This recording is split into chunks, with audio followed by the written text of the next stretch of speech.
सूबाई हुकूमतों को, वफाकी हुकूमतों को मौका दिया जाएगा कि वो एक बहुत अच्छे माहौल के अंदर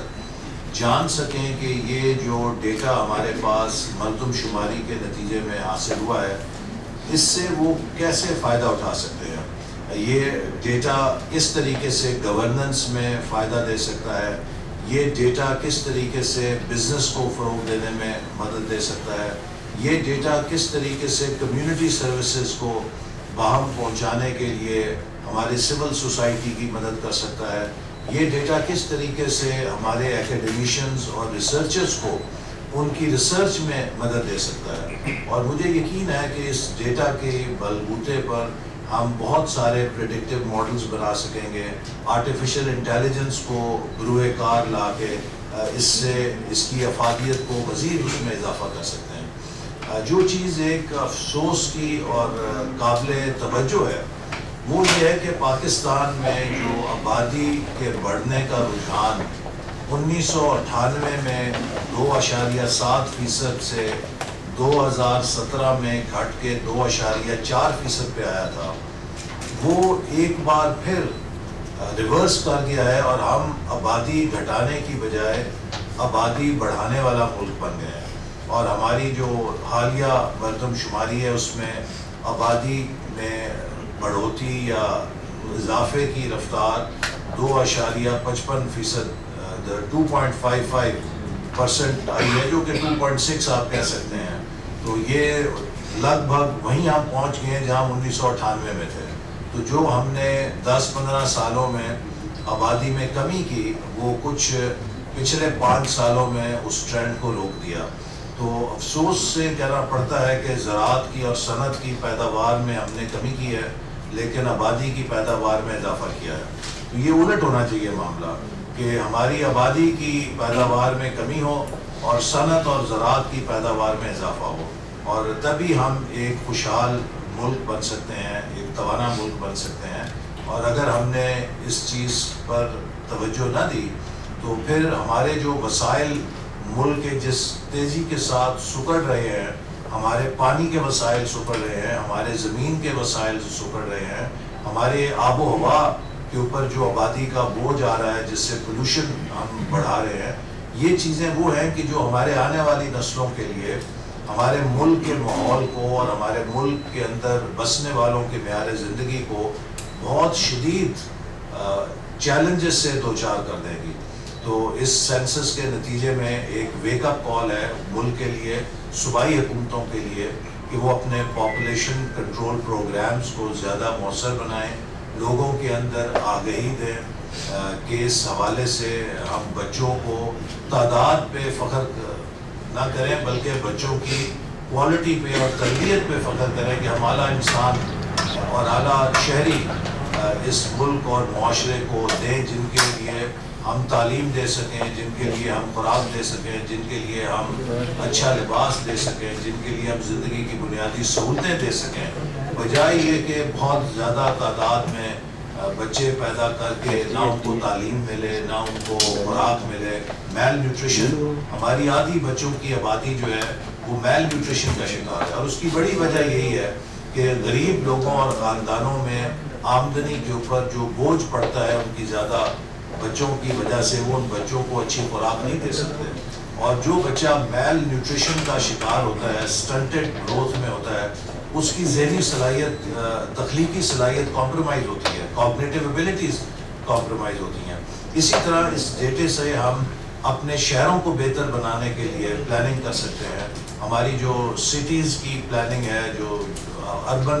शहरों की प्लानिंग है, वो बेहतर हो सकती है। रूरल इकॉनमी का इंफ्रास्ट्रक्चर हमें बेहतर बनाने में मदद मिल सकता है। हम इस डेटा को मैच कर सकते हैं अपने एग्जिस्टिंग इंफ्रास्ट्रक्चर से और देख सकते हैं कि अगर हमने नया स्कूल खोलना है तो किस जगह वो ज़्यादा मौजू है, अगर हमने कोई नया अस्पताल बनाना है तो आबादी के लिहाज से वो कौन सी जगह ज़्यादा मौजू हो सकती है, या वो कौन सा इलाका है जहाँ पे हेल्थ कवरेज नहीं है, उसके दूर दूर तक कोई क्लिनिक या हॉस्पिटल नहीं है। इसी तरह अगर लॉ एंड ऑर्डर है, हम नए पुलिस स्टेशन को खोलना चाहते हैं तो उसको भी हम पॉपुलेशन के साथ कोरिलेट करके देख सकते हैं कि हमें नया पुलिस स्टेशन कहाँ खोलना चाहिए, बजाय ये कि दफ्तरों में فائلوں میں بیٹھ کے ہم اس چیز کا فیصلہ کریں. اسی طرح ہماری جو بزنسز ہیں وہ بھی آبادی کے حساب سے اپنی مارکیٹس کا تجزیہ کر سکتے ہیں. اگر کسی نے نیا ریسٹورینٹ کھولنا ہے تو وہ یہ دیکھ سکتا ہے کہ کتنی بڑی آبادی ہے, اس کی کیا کوریج ہے ریسٹورینٹ کی, اور اگر وہ ان کورڈ ہے وہاں پہ وہ نئی بزنس کھولنے کا سوچ سکتا ہے. تو اس کے بے شمار فائدے ہیں اگر یہ معلومات, یہ ڈیٹا عوام کے ساتھ شیئر کیا جائے تو اس سے ہماری بزنس کو بھی فائدہ پہنچے گا, ہمارے حکومت کے اندر جو فیصلے کیے جاتے ہیں, پالیسیز بنائی جاتی ہیں, ان کی کوالٹی بہتر ہوگی اور ہماری گورننس پہ بہت فرق پڑے گا. اور پھر ساتھ ہی ساتھ جو ہمارے ملک کے اندر ریسرچ ہوتی ہے اس کے لیے انہیں ایک ذخیرہ ملے گا, سمندر ملے گا معلومات کا, جس پر ہمارے ریسرچرز, ہمارے اکیڈمیشنز کئی اپنے مطالعے تحقیق کے اس ڈیٹا کے ذریعے تخلیق کر سکتے ہیں, جس سے ہماری انسائٹ پاکستان کے بارے میں بڑھے گی. مجھے اس بارے میں بھی خوشی ہے کہ ہم نے جو لاسٹ سینسس کیا اس میں اکنامک جو فریمنگ ہم نے کی ہے, جس کی بنیاد کے اوپر مستقبل میں ہمیں اکنامک ڈیٹا کو کریڈیبل حاصل کرنا اور اس کو ویریفائبل حاصل کرنا اس میں آسانی ہوگی. اس کے اندر ہم نے جو سٹرکچرز ہاؤسنگ کے معلوم کیے ہیں اس سے بھی ہمیں ٹرینڈ پتہ چلا ہے کہ لوگوں کی آبادی کے بڑھنے کے اور شہروں کے اور قصبوں کی گروتھ کے کیا ٹرینڈز ہیں جن سے کہ کافی مدد لی جا سکتی ہے.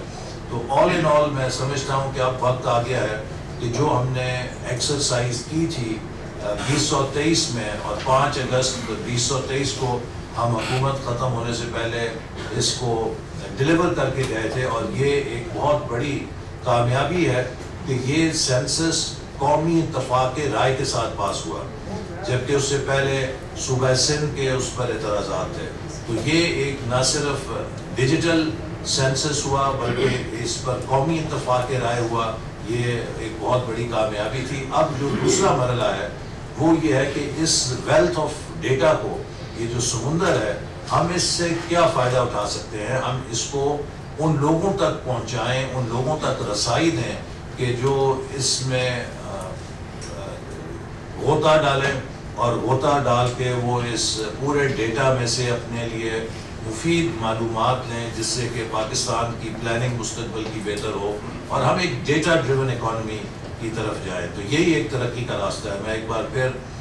سب کا شکریہ ادا کرتا ہوں اور آپ کو مبارکباد دیتا ہوں, آپ کی آرگنائزیشن کو, کہ آپ نے کامیابی کے ساتھ پاکستان کا ڈیجیٹل سینسس کیا, اور مئی کے اندر جو ڈیٹا فیسٹ ہوگا اس کو ہمیں پورے ملک سے لوگوں کو بلا کر اس میں شریک کرنا چاہیے. اور آخر میں یہ کہوں گا کہ جب آپ اب اس سینسس ڈیٹا کا انالیسس کر رہے ہیں تو آپ پاکستان کی یونیورسٹیز کے اسٹیٹسٹکس ڈپارٹمنٹ کے ساتھ قریبی تعلق بنائیں